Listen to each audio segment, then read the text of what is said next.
A lot of people did not believe in Pete Carroll when he first came to the Seattle Seahawks. I think a lot of people do believe now. Welcome into the Sporting News Studios. I'm Tom Vandervoort, and here to talk to me about Coach Carroll, guy who talked to Coach Carroll last night, Cliff Brown. And Cliff, what was your big takeaway about Pete Carroll when you talked to him last night about the success that he's had so far this year? Well, Pete Carroll is a coach who can identify with a lot of players on his roster, and a lot of those players he's brought in, guys who were overlooked by other organizations who Carroll believed in. Carroll, this is his third go-round as a head coach in the NFL. He was fired by the Jets.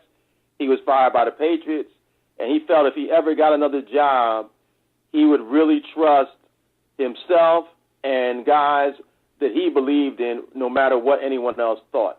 And it's really worked out for the Seahawks. Obviously, there's been so much talk about Russell Wilson being a third-round pick and being overlooked by so many teams that needed quarterbacks. But it's more than just Wilson. Their roster is loaded with guys that were passed over by other teams. Cam Chancellor, the safety, corner Richard Sherman, both fifth-round picks. Outside linebacker K.J. Wright, a fourth-round pick. Corner Brandon Browner, a free agent. All these guys are starters on the Seahawks, integral parts of their success.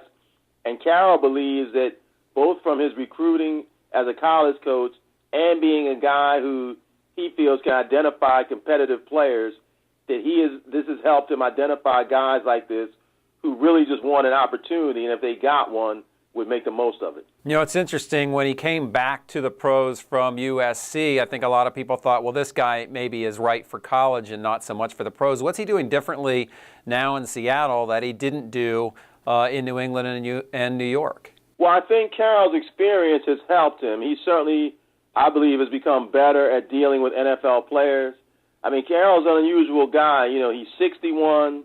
You know, he could pass for being 51, and he runs around like he's 31. So I think now, having that experience of being 61 and having been through a lot, he's learned a lot and is implementing this now in Seattle, where maybe he wasn't as patient as he was or as he is now when he was in New England and even with the Jets. So, you know, sometimes guys, you know, no matter how many opportunities they get, it doesn't work out. But this one, I think, for Carroll, it was the right job at the right time for him. Not only are the Seahawks good, they're young. And that bodes well for them having extended success, not just being a one-year wonder. You know, I talked to Troy Aikman a lot, and he talks about when Jimmy Johnson came to the Cowboys and how a lot of people felt this kind of rah-rah attitude wasn't going to work in the pros. Does Carroll have that, any kind of college feel or atmosphere to that program?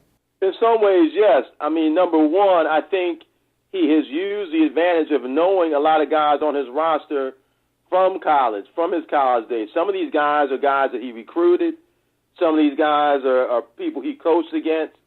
So it's an advantage he had, at least initially, coming into the NFL, knowing a lot of these guys that he has drafted and knowing other coaches and players who knew them.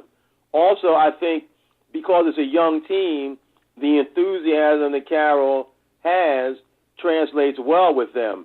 As time goes by, if the roster gets older, if the guys start hearing Carroll's message over and over, then, yeah, he may have to tone it down a bit. But right now, having such a young team, a team that feels it's disrespected, has been overlooked, isn't getting enough credit until recently, I think Carroll's style fits in perfectly with this bunch he's coaching right now.